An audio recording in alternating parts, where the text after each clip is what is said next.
And we are back here on the Freedom Side, live on Breakthrough News. Sorry about those technical difficulties we had there. Just had to work out a few problems. Perhaps there were some forces that wanted to disrupt us, but we are back. We are here. Very happy to continue to be here on the Freedom Side. I'm Eugene Puryear, alongside Rania Khalek, and we are also continue to be joined by Kambale Musavuli, who we've been talking about the coup in Guinea. We've been talking about the role of foreign forces in Africa, and let's try this one again here. I did just want to get your reflections, Kambale. I mean, we were talking about the role of U.S.-backed and U.S. troops in DRC and the Sahel, also now, Western forces moving into Mozambique, all using the threat of ISIS and saying we must be more in Africa because we have to counter terrorism. And I wanted to get some of your response to that sort of propaganda line about why these Western forces are increasing their presence on the continent.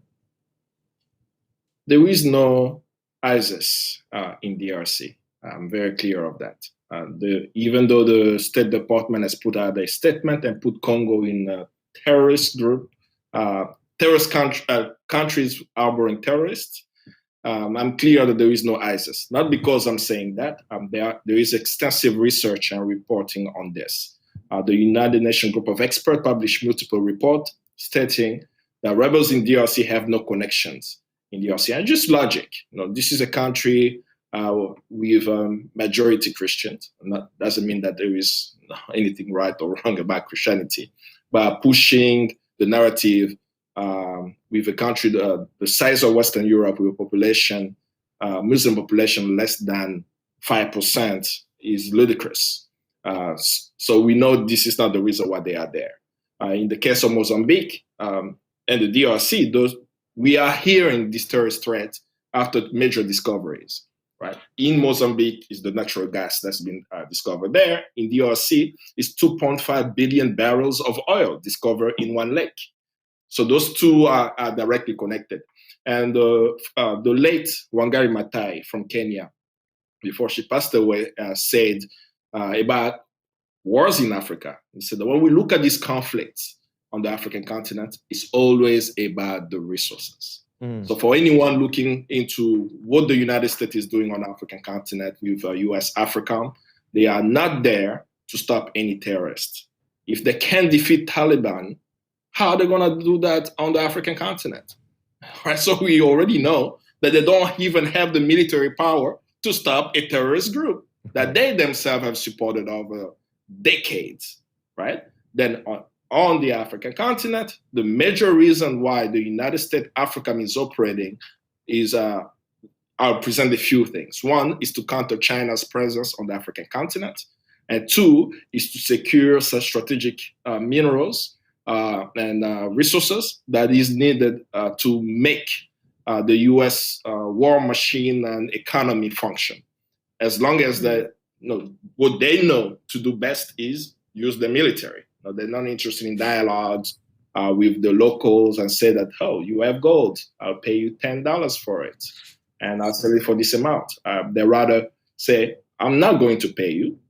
I'm going to bribe someone to come and force you to work in the mine, right? So that's, I guess, the simplistic way of explaining how they engage in putting puppet leaders, creating chaos on the African continent. And of course, after the Afghanistan debacle, everyone around the world is clear. The United States cannot defeat any terrorist group. Their track record already shows it.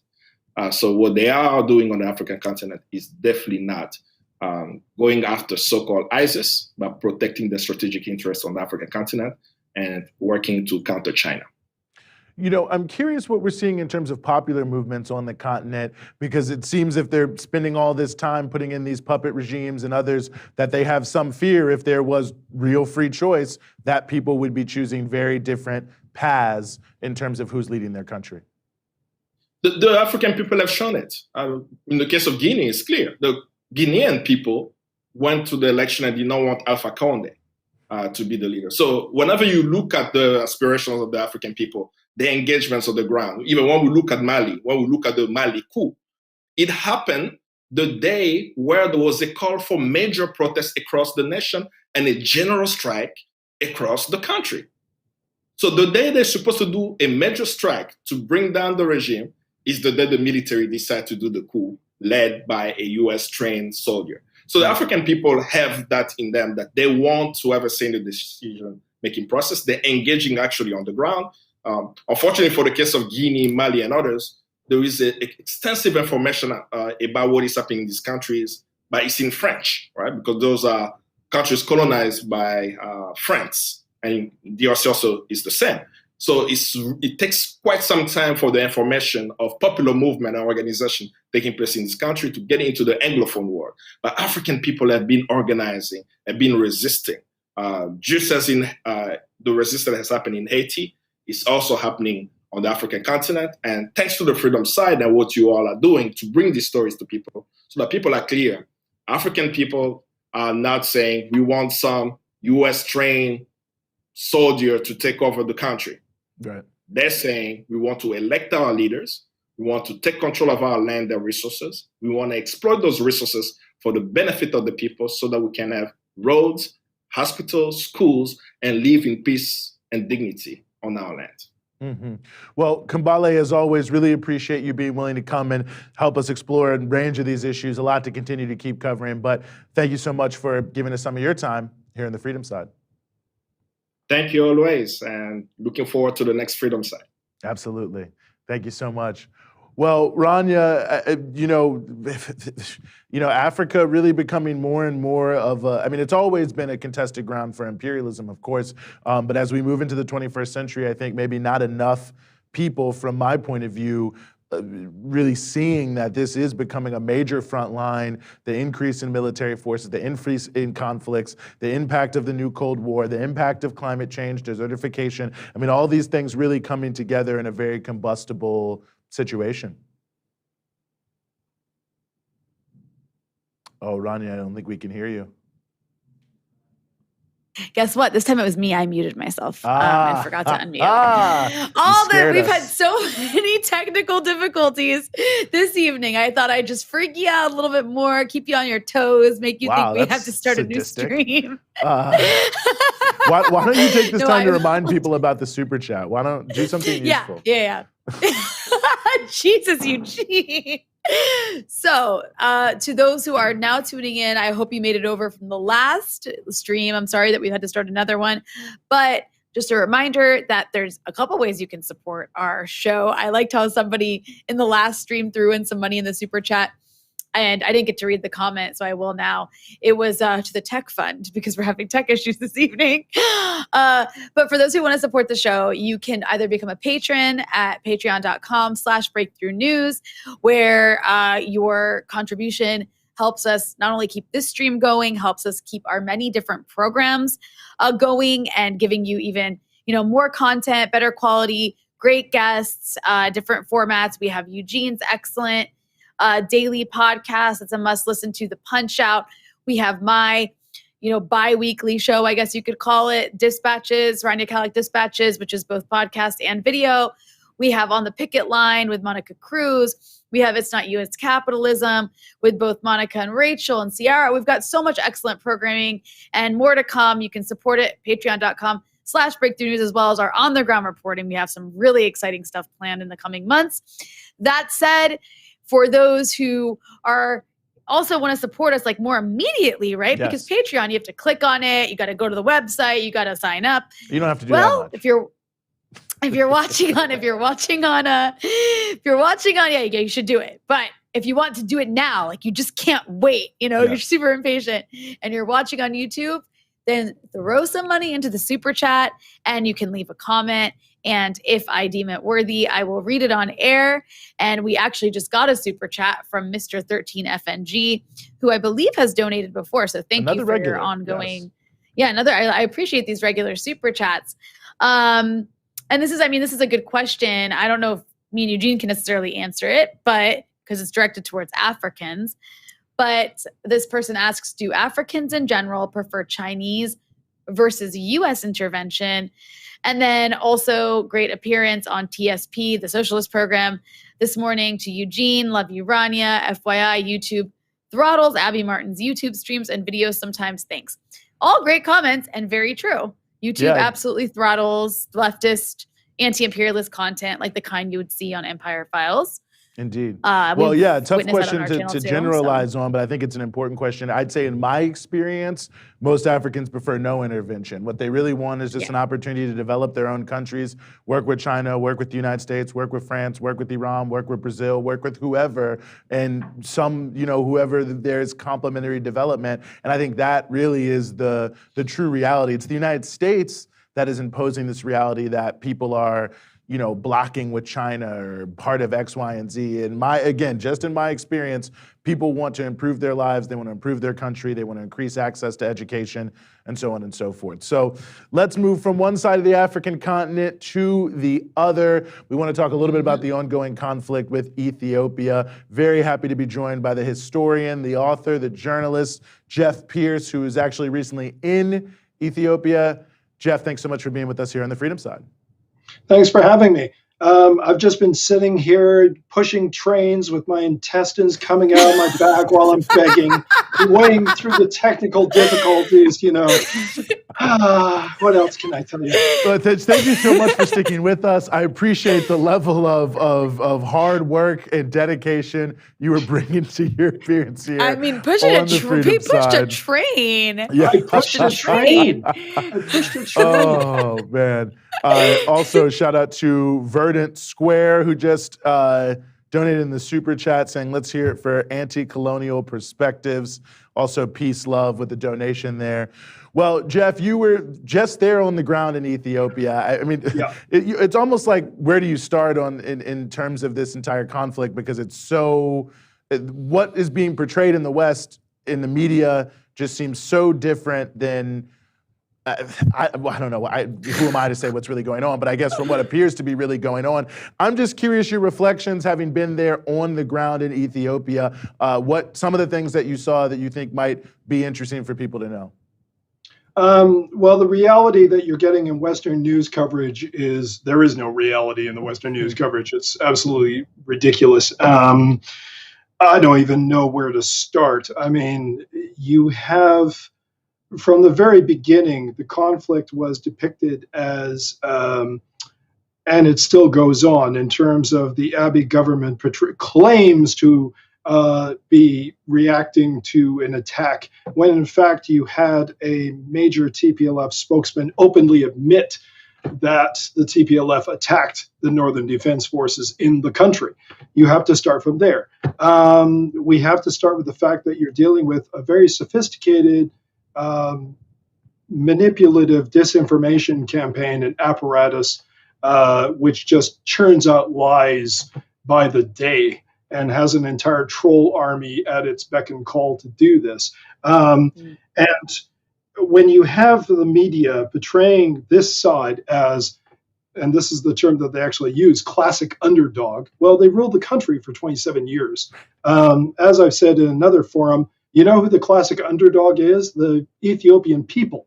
So it gets to a ridiculous degree. And then we come to the latest accusations and allegations, which we can talk about. But I, for one, and I think the Ethiopian people are tired of dancing to their tune of having to debunk the nonsense that's churned out there. It's theater, all designed to create some kind of intervention. So. Absolutely. And, I think one thing about this issue that's been really interesting is obviously, at Breakthrough News, we have covered the conflict in Ethiopia quite a bit on both of our programs on this live stream. And just the outpouring of just thank yous from Ethiopians, both in Ethiopia and across the West, because of how irritated and frustrated they are with this very biased coverage and the biased response from the U.S. But, there was recently this very big story that CNN as well as the Telegraph had worked on about these bodies basically appearing in the river in Sudan. But then there was something really off about the story because it appeared that these bodies had actually been preserved. So the story about how they were killed wasn't matching. I mean, can you tell us a little bit about this accusation? And also what was interesting about when it came out is just a few days later, I think today, in fact, it was reported that 125 villagers in the Amhara region were massacred by TPLF forces, but that certainly didn't receive any cover stories in the way that this other bizarre and kind of like unverified story did. And I want to add a caveat before you respond to that, which is obviously this is war. There are different sides fighting each other. War is extremely brutal. There are likely atrocities taking place on all sides, as there are in every war. There is no such thing as a clean war. That in itself is a lie. But, you know, when you actually zoom into some of these accusations, you do see holes. So I guess you can take it from there. No, and it's an important caveat. I'm glad you brought that up, because if you hadn't, I would have. We are probably not going to find out the entire truth until some years pass. But the fact of the matter is we're dealing with part of the problem in terms of getting at the truth is you have a whole machinery designed to muddy the waters. So if we look, before we get to Chenna, let's look at the allegations. If you look at the articles, not one of the articles that I've seen even mentions the fact that going back, even before I went on this trip to Ethiopia this time around, July 22nd, 2021, and most Ethiopians in the country know this, the government commented on it in one of their fact sheets. It says, look, the TPLF were kicked back in terms of their fighting in the Afar region, and they began to load up bodies onto trucks and cart them away back towards, I'll quote from me here, while fleeing, the TPLF militia have dumped more than 300 bodies on trucks heading towards Mekelle. According to security sources, the TPLF is preparing to bury these bodies in a mass grave to support their made-up propaganda of a massacre having taken place. So, the Ethiopian government anticipated that this would be coming out. Interestingly, not one of the stories that I've seen so far reference this, because of course it would give the game away, and it's ridiculous. On the one hand, the story that is done by CNN, which is co-authored by Nima Elbiger, who is to journalism what a hand grenade is to home renovation, just likes to destroy things without actually gaining any insight, says, well, they marched some people down to the water and then they shot them. But then there are bodies which were supposedly preserved. Now, why would you preserve a body to toss it into a river later? Why would you preserve a body at all if you're going to dispose of it? You would bury it. Moreover, in the story, which if I can quote, and sorry I'll mess up your camera angle here, let's find it here. It's utterly ridiculous. Let's see if I can find it for you, because it's borders on the comical. It is, at one point, it talks about, let's see if I can find it for you. It talks about having a window of death, time of death between November and April, November 2020 and April 2021. So, gee, either you got a really incompetent coroner or it's ridiculous. What are you supposed to do with that time of death? There are other issues where they claim that they see facilities which are supposed to be concentration camps. No evidence is provided, and on it goes. And what is important to remember is this is what I refer to as manufacturing outrage. Again and again, this comes out. We saw this with what is known as the Axum Massacre. And I like bringing it up because it's a wonderful example. Debretsion Gebremichael of the TPLF announced to Reuters in a text message saying, "We've taken Axum." He did this on a day which the Western media suddenly developed amnesia and forgot that he said this to Reuters and then claimed that the massacre took place when this happened. So he's either lying now or lying then. Which is it? Also, on one of the days that this massacre was supposed to happen, there's footage of people walking around because that day fell on a religious festival. So there are people walking around, sitting on benches in the open sunshine, but supposedly blood was running in the streets. Now, before anybody can race and say it's doctored video, well, it was uploaded to YouTube by Fana Broadcasting December 4th, 2020, weeks before any allegations of a massacre happened. So how you gonna get around that? We've had allegations of use of white phosphorus based on somebody seeing a burn victim, and probably the poor young woman is a genuine burn victim, but allegations of white phosphorus there. Nobody bothers to take the soil samples to disprove this. These guys have never had original thought in their heads because the allegations of white phosphorus go back to the 1990s between the Ethiopian and Eritrean War. It goes on to a sanctimonious little creep called Dennis Wadley claiming that weapons were coming out of Eastern Europe on a boat, on a ship that was making its way to Ethiopia, a landlocked country. So the war is going so well that they want the weapons to go on a boat. Really? That's quite a feat of human ingenuity. Yeah, exactly. Yeah, it really is. And it gets ridiculous. We had Russian mercenaries allegation. Now, look at me.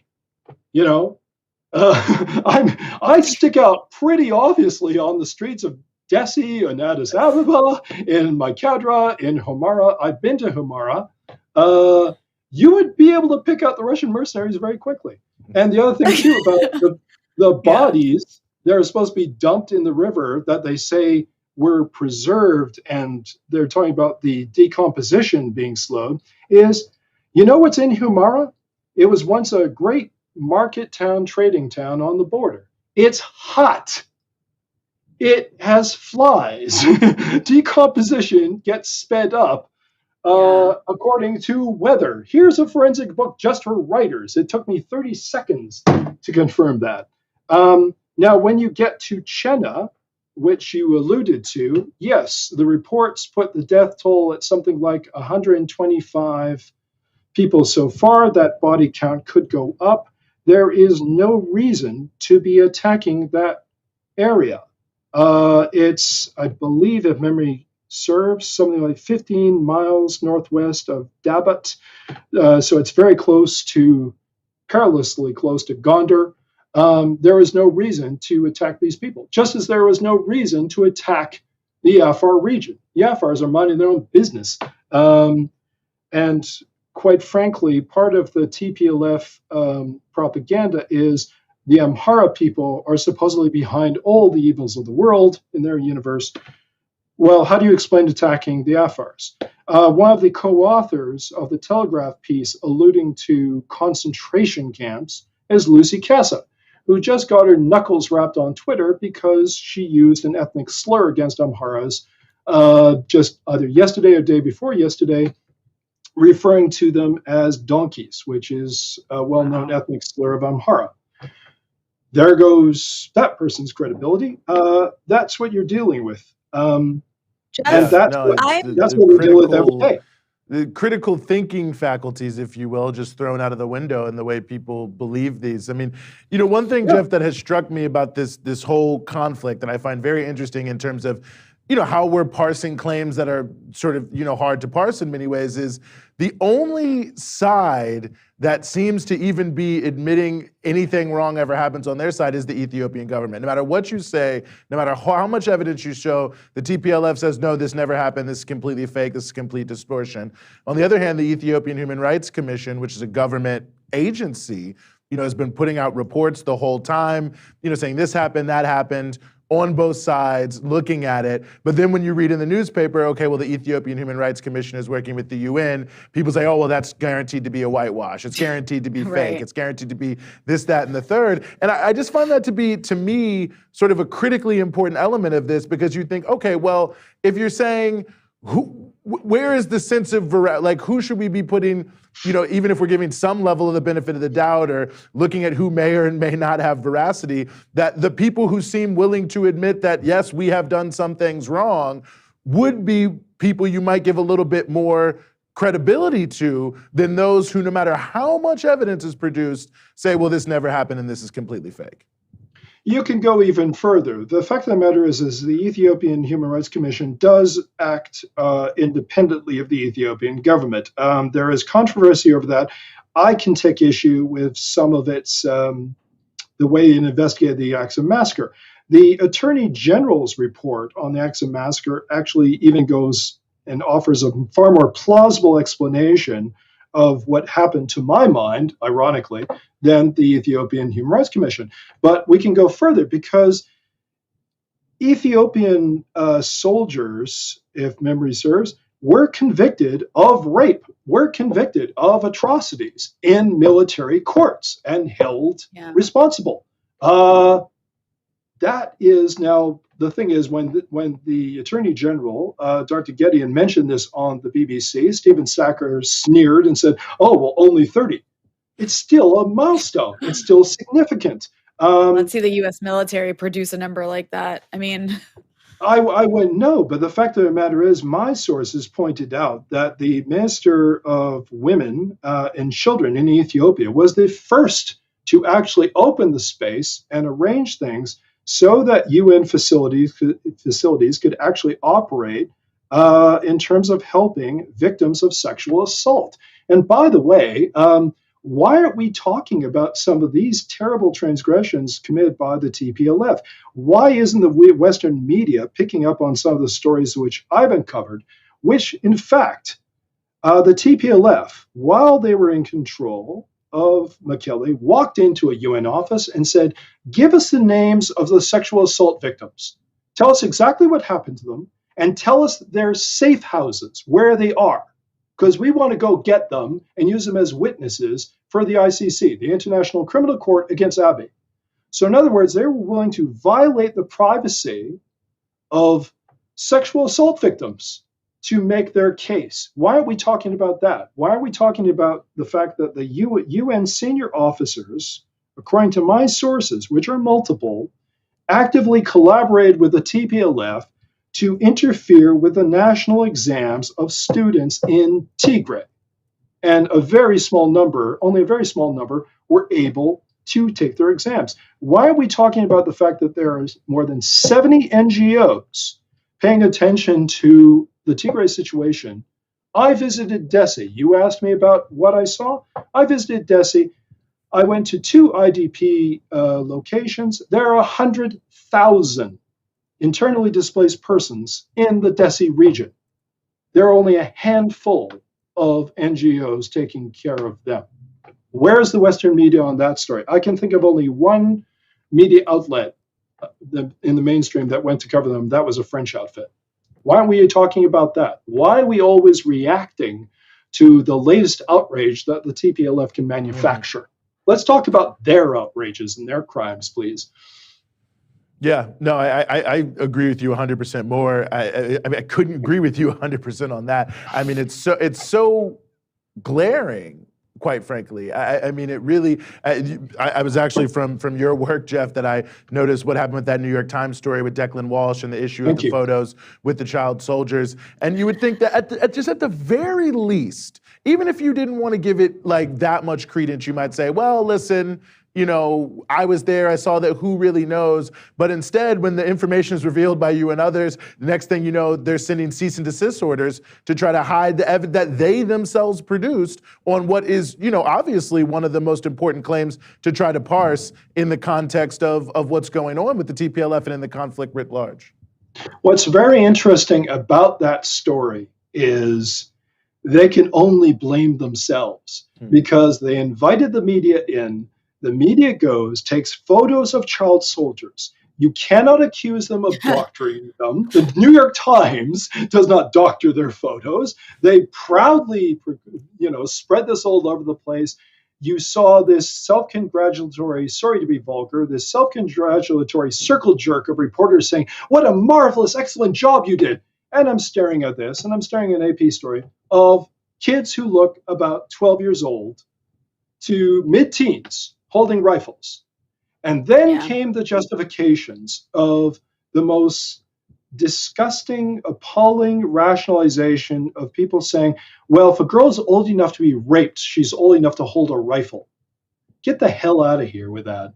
No matter how you slice it, this is against international law, and it is disgusting to even try to justify that and push that for your agenda.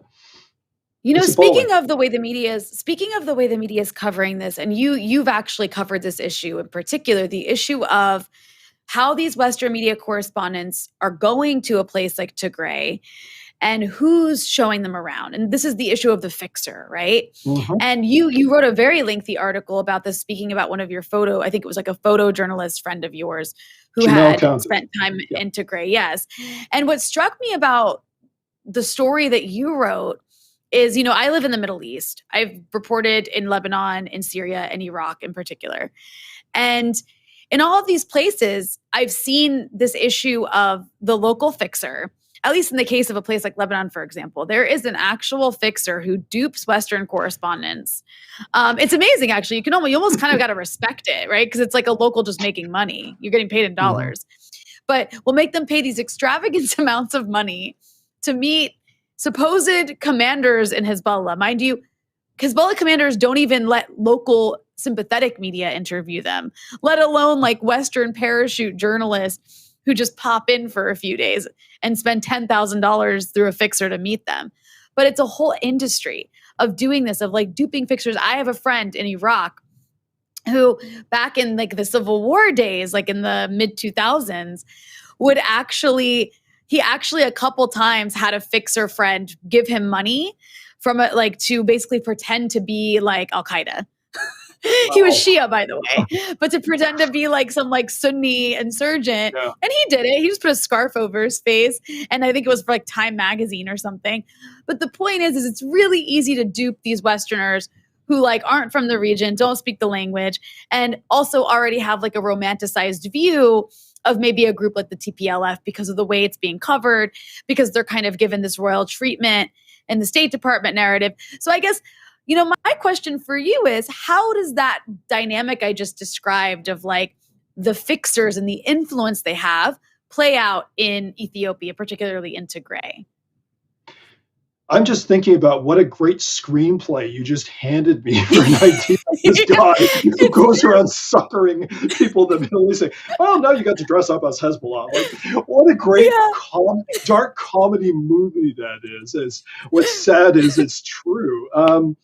The trouble is that, I mean, look, I'm a white male. I don't speak Amharic either, but look how many other white males and white females are asked to go interpret Africa. So you got Declan Walsh, Tom Gardner, Will Brown, Simon Marks, who got his ass booted out, and we can go Kara Anna.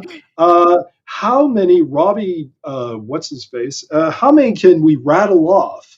All sent to interpret exotic Africa. It's ridiculous.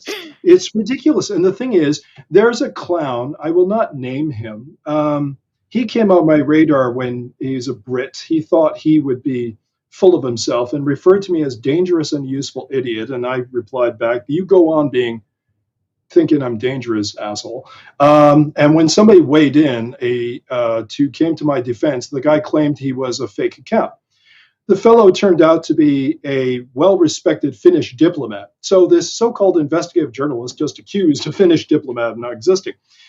The reason why I bring him up is this idiot went to Ethiopia, went to Tigray, spent 3 weeks there, then announced after he came back that he needed to research the history of the country. Have you ever heard of anything so arrogant and stupid in your life? You don't bother to do your reading. You go over there like a babe in the woods and stumble around. Babe in the woods turned bull in the china shop, and then you read. And by the time I got to his article, I counted at least 3 factual errors just off the top of my head, because they don't bother to read the history of the country. They don't bother to actually dive into the dynamics and go, okay, how did we get to this point? The fellow has no clue in terms of the background of the current events unfolding before him. All he wants is to play Hemingway in the field and go to exotic Africa and get near the battlefield. Well, I was there, and I didn't get much closer to fighting either, and I don't have to over dramatize it. I saw what I saw, and I reported what I saw. And the dynamic that you're talking about is very real. Jamel Countess talked about how they're individuals sitting at a cafe trying to lure you to say, you should go to X. I forget the town that he listed. And they're going, oh, and then some other guy, and they're rather transparent. It's just like the dark comedy of the example you gave. And he's looking at this going, okay, and the Oscar goes to, and then goes on with what he's doing because he knows better. He knows better. And this is a fellow who went and did the real groundbreaking work on talking to victims of the Massacre massacre and discovered that the locals have figured out afterwards that this was planned in advance, very close on the heels of the attack of the NDF.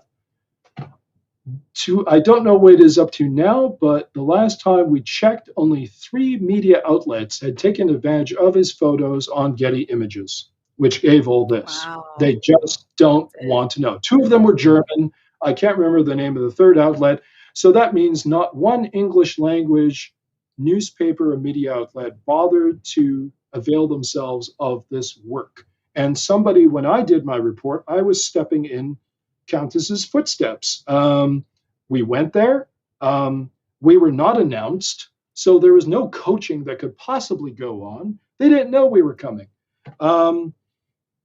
And later somebody said, I think that's the first time that I've seen the Massacre victims interviewed on an English language television broadcast, which was just for a local Ethiopian network, but still in English. That's appalling. There are something like 81 survivors of this massacre waiting for their stories to be told. And there I am, I'm standing near the site of a mass graveyard, still waiting for the Western media to actually go there. DESI IDPs are still waiting for their stories to be told.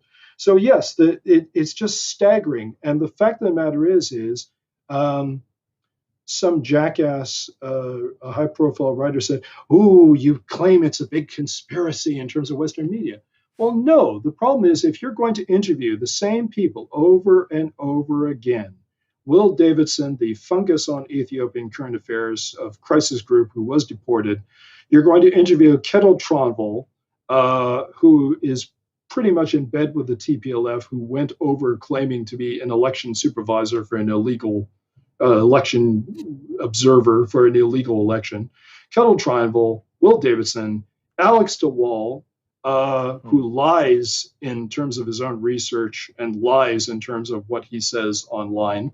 If you interview the same people in mainstream media over and over and over again, of course you wind up with the same narrative. Yeah. It's not a conspiracy. You can just look at the factors.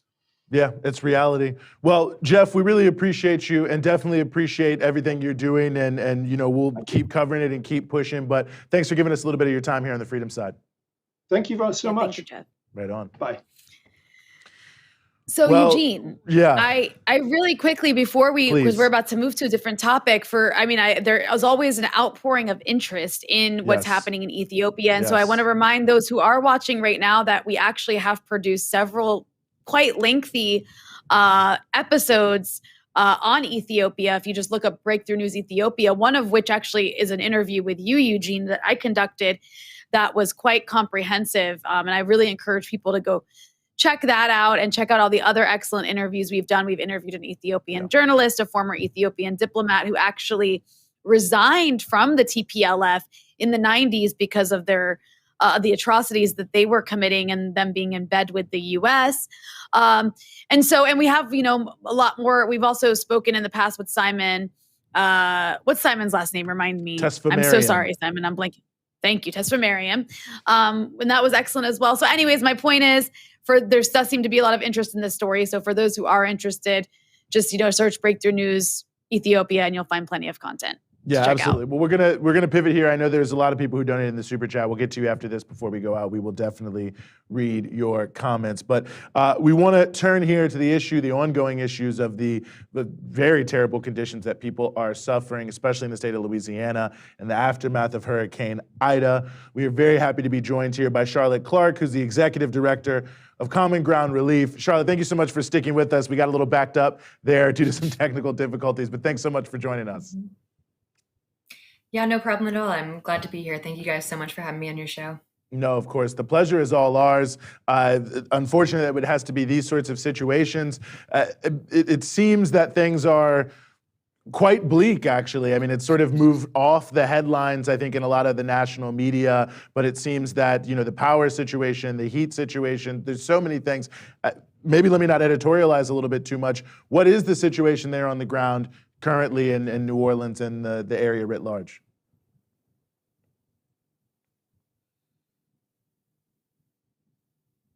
Oh, can you hear me?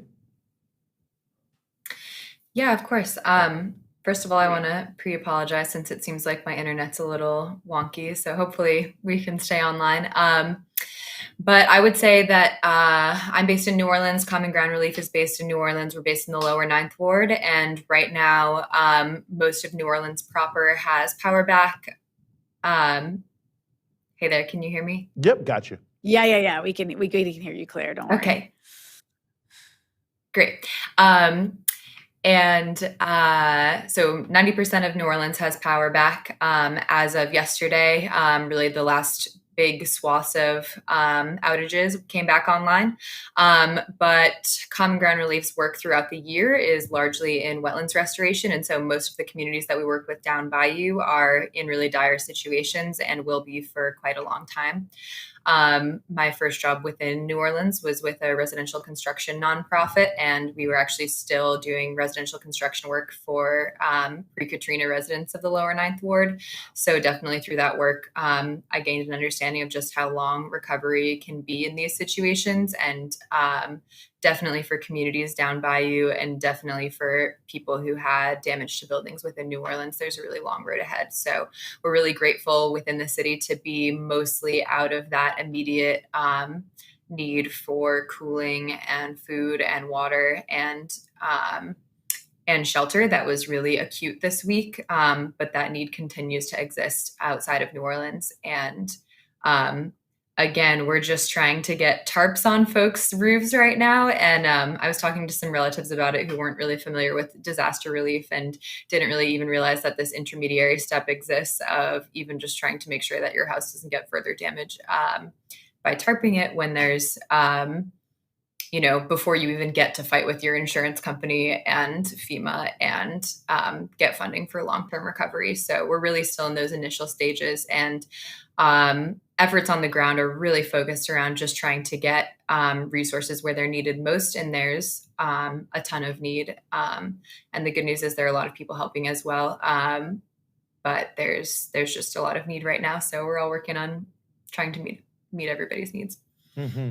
I mean, obviously, these are natural events. To some degree, it is a natural disaster. But I feel, we often just sort of say that, oh, natural disaster, nothing you could do. It is what it is.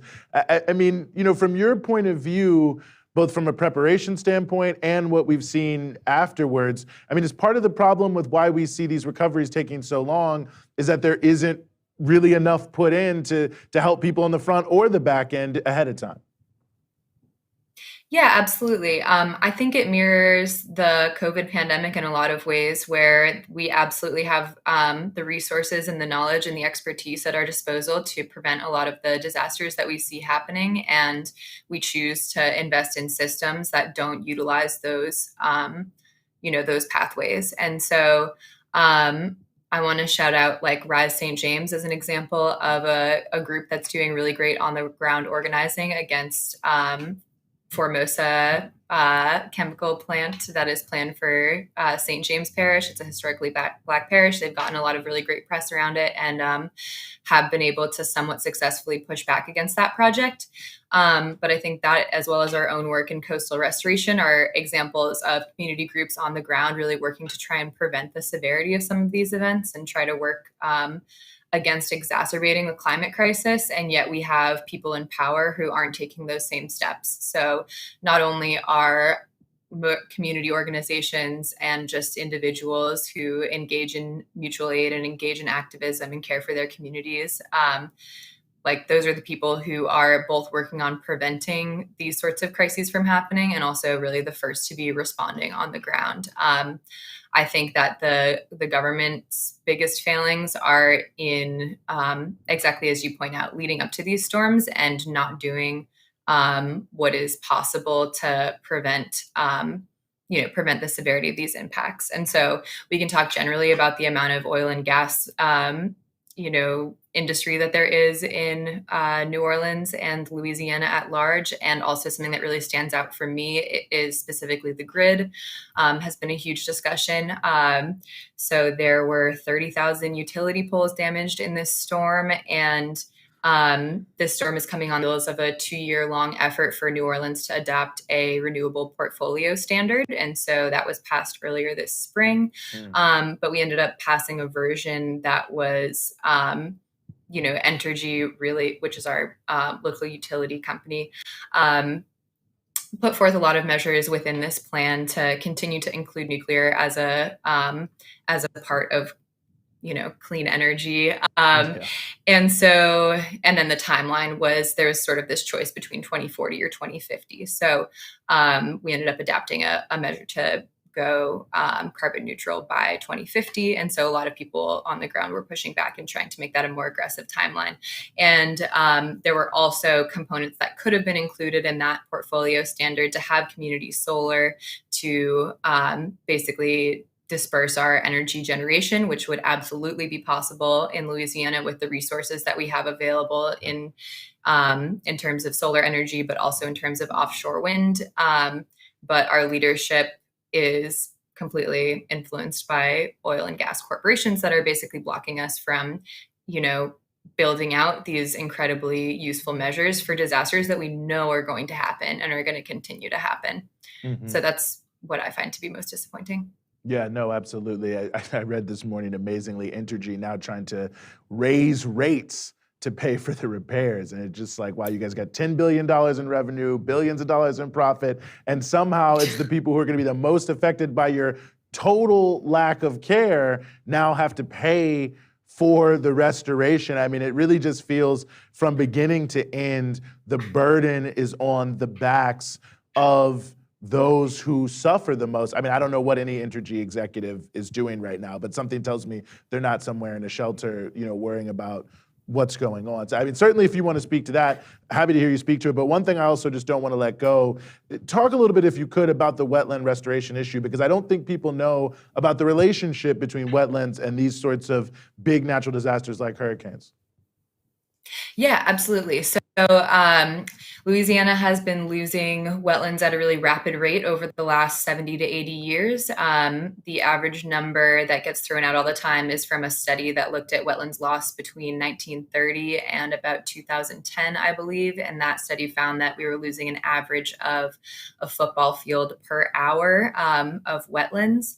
That number has since improved, largely due to the dual disasters of Hurricane Katrina in 2005 and also the BP oil spill in 2010. And I think those brought a lot of national attention to the wetlands loss and how natural infrastructure is really important in our state, both for residents and also for, fishing industries and recreation and oil and gas as well. And so we have now, there was an Coastal Master Plan implemented in 2012. So there's been government investment in mitigating those losses. Also for a number of years, last hurricane season was very bad, but between that and the 2005, 2006 hurricane seasons, there was sort of a lull. And so hurricanes themselves actually can accelerate land loss as well. So there's a negative feedback cycle there. And the reason that wetlands are so important for mitigating storm impacts are dual. When you have trees and cypress swamp wetlands, you have wind speeds slowed down. And so having a healthy swamp will slow wind speeds up to 40%. And also having for every 4 miles of marsh wetlands that exist between us and the Gulf, we can reduce storm surge by 1 foot. So if you have 100 miles of healthy wetland between you and the Gulf, you can actually absorb a 20-foot storm surge. So this natural infrastructure is really important for many reasons, but definitely to mitigate storm impacts. And so the fact that oil and gas companies have basically been allowed to slice up our whole coast. And again, exactly as you point out, it's like people are profiting off of that. A few individuals are profiting off of that, and the rest of us are footing the bill. I won't get into this too much, but the industrial tax exemption program is also another way that the Louisiana state government rewards companies and corporations for exploiting our natural resources. And that tax exemption program basically means that Louisiana as a state and the people of Louisiana are not getting any benefit from that exploitation. That's just allowing a few individuals to make money. And a lot of people are really suffering from that. Yeah, absolutely. And it brings me to another issue that I've seen some discussion about, and especially with some of the communities you all are working with, more of a discussion like, well, you know what, we just got to get out of there. We got to move people out. We have to do this. And, and this is not to make light of the fact that some people are in very difficult situations, but reading some of the discussion about relocation, I can't help but get a little bit of a feeling that it's sort of like, well, maybe we could do something, but we rather not change anything that we're doing right now that's creating these problems. So let's just start moving people rather than address issues around climate change and other things like that. So I wonder some of your thoughts about that adaptation conversation vis-a-vis relocation especially. Yeah, absolutely. And I think one of the biggest relocation conversations that's been happening has been around Isle de Jean Charles and the Biloxi Chitimacha tribe that lives there. And I think the conclusion after that long back and forth has basically been that relocation, even if you can win it, is not a real solution. It results in just total loss of community. And, even for, I think the relocation area that they were considering was about 100 miles inland, which doesn't sound like a lot, but it is a completely different ecosystem. And especially for indigenous communities, when traditions are largely based on the local ecology and ways of, building housing and food systems from that local ecology, it can make a huge difference. And so I think that can be mirrored by like culture at large throughout Southeast Louisiana, whether folks are directly indigenous or not. But yeah, it just doesn't feel like a real solution for complete loss of culture and community to be the price that we're paying for a handful of people who are in power to make money off of that destruction. And along with that, again, going back to Entergy and solutions that are being considered, they're looking at carbon capture and sequestration and things like that. And to me, we really need to be more expansive in our thinking, and like decolonization just needs to be a part of the solution to the climate crisis, because I think any further investment in systems that are like over monetizing our natural resources are just digging us further into the capitalist problem. Mm-hmm.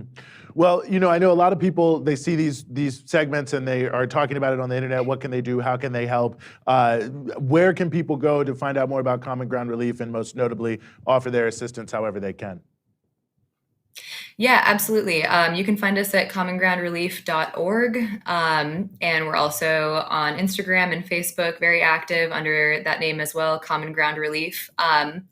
And I'd love to talk just a little bit more about our organization's background. We are a post-Katrina relief organization, and post-Katrina, we're very focused on disaster relief and then grew into wetlands restoration over the last decade.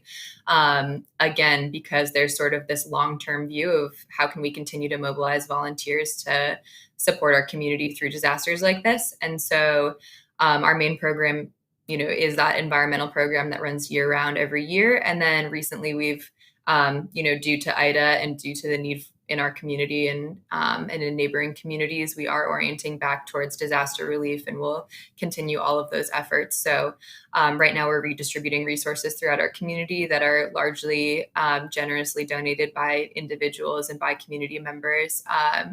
So it's really quasi-mutual aid efforts, and everything that people are able to give will really go a long way for us, and will go directly to communities that are most impacted by this disaster, and also through the lens of long-term recovery, and knowing that it's been 16 years since Katrina now, but there are still impacts that we can see today, and we expect similar things to happen with Ida, and we're here for the long haul. So we really appreciate anybody's ability to support us, either through sharing our message, through donating, and through volunteering as well. We'll be accepting volunteers for years to come. So yeah. Right on. Well, I had the absolute pleasure of working with Common Ground Relief after Katrina, so I'm very appreciative of what you all are doing, what you've been able to do, and what you continue to do. And thank you so much, Charlotte, for giving us a little bit of your time here, sticking with us a little bit longer, and thanks for your work, and I hope everyone goes do something to support Common Ground Relief. But thanks again. It's no problem at all. Thank you guys so much for having me. Mm-hmm. Well, Ron, yeah, I mean, it's unfortunate that people have to be here for the long haul. I can tell you, I first started working with Common Ground Relief in 2005, right after Hurricane Katrina, and it's just a shame that so many of the issues that were identified then continue now, but it's good to see that people continue to fight and continue to organize.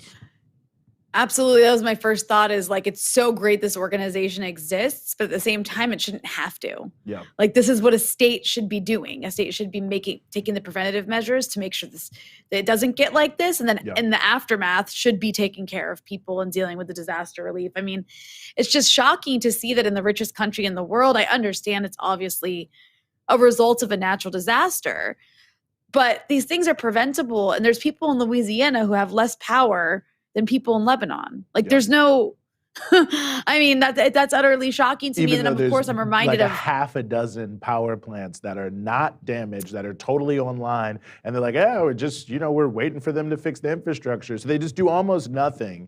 To maximize their profits, they minimize any preparation for things that everyone knows are gonna happen. Because at the end of the day, their attitude is, well, look, people with money who tend to be more influential, they can leave, they can, have a hotel for a month and figure it out. And the other people, they're just poor people, poor black people often when we're talking about Louisiana. So who cares? No one's ever gonna listen to them. That's how they think about it. It really is.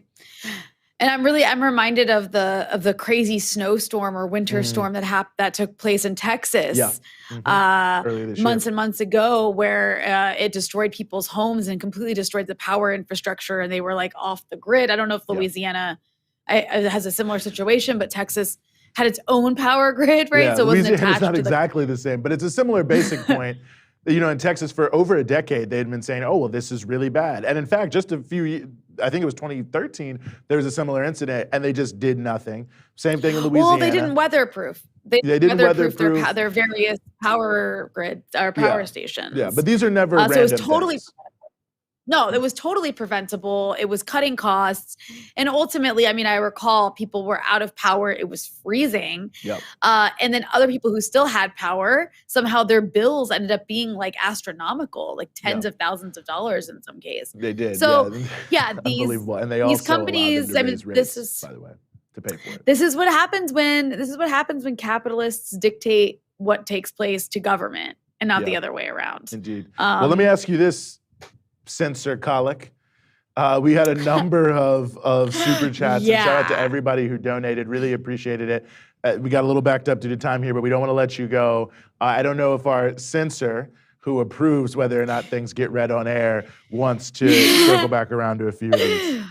Well, you know what? I will. A lot of these were, thank you so much for the donations. A lot of them didn't even have a comment. It was just a donation or an emoji. We love the emojis.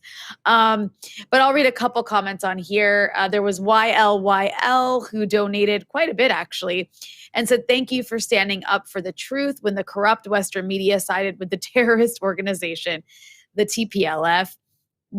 Please keep up your great work. All peace-loving Ethiopians appreciate the work you've been doing. Big respect. A bunch of other ones with emojis. And let me see if I'll read a few more comments here because it was really kind. And a lot of these donations were actually related to the Ethiopia thank you. segment. This one said, thank you for being, and this is from Zemid Tiruno. I apologize if I butchered your name as somebody with a difficult to pronounce name by American or English speakers. Mine is often butchered. So both in solidarity and sorry. Thank you for being on the side of the truth and being a voice for those whose voices are suppressed. The truth will come to light soon, and the deniers will be ashamed of their biased reporting. Ethiopia will prevail. And then we had John Preston, a first-time viewer, says, first time watching you guys, found from Twitter. Refreshing to see there are still people trying to get on top of these important stories like the U.S.-backed coup in Guinea and the war in Ethiopia. There are very few like you. Somebody else, Evan Ryan, said, thanks for educating and inspiring. Habisha World said, Thank you, Jeff and teams, Jeff, Pearce, who we just had on, unfolding the truth. All main channel medias are reported based on their interest. Nothing's true that's coming out from them. Appreciated for defending a truth. Ethiopia will prevail. Another HC. Well done, you guys. I really enjoy your hard work. I mean, I could sit here all day and read compliments to us. They're all true. And then I think we. This is one of the last ones. Verdant Square, Jersey Green said, "Let's hear it for anti-colonial perspectives," and then said, "I think their name is actually Kevin Tuway," and then I don't really understand what that means, but something about communism. A good thing. But I actually, I just want to reiterate. It's fantastic. Thank you so much. And I just want to reiterate, like, this is actually, again, an outpouring of interest and support for reporting on Ethiopia that is less biased. And so I think it speaks to something very important that we're witnessing. It reminds me a lot of Syria in many ways, which is just like a very deep frustration with people who have ties to this country, a deep frustration with Western media being so biased to the point of like, it's just a cartoon. It's like comical, but also when you're from the place and you're watching it be destabilized and the reality is being so skewed. It's as somebody from the Middle East who understands this, I feel for these people. So thank you for the support. And we're going to keep bringing you the sort of coverage, especially when it relates to the African continent from the perspectives you're not hearing in the mainstream press. Yes, and don't forget, you can always go to patreon.com/breakthroughnews. That's patreon.com/breakthroughnews. You can become a patron. All of the patrons, shout out to all the patrons already. Your patronage has gone a long way to helping us be able to do everything that we do here on Breakthrough News. So again, patreon.com/breakthroughnews. You can become a regular financial donor and help us keep the movement moving on, as it were. That will bring us to the close of our show here today. Rania, as always, such a pleasure to be here alongside of you. Big shout out to our whole Breakthrough News team behind the scenes, including Juan, who is not behind the glass today, but still doing a fantastic job out of captivity. So you say. I've seen no proof of this. Yeah, Free Juan. They can't hear you yelling, Juan. I'm sorry. And on that note, we are going to end the show here, and we will see you next Thursday here on the Freedom Side.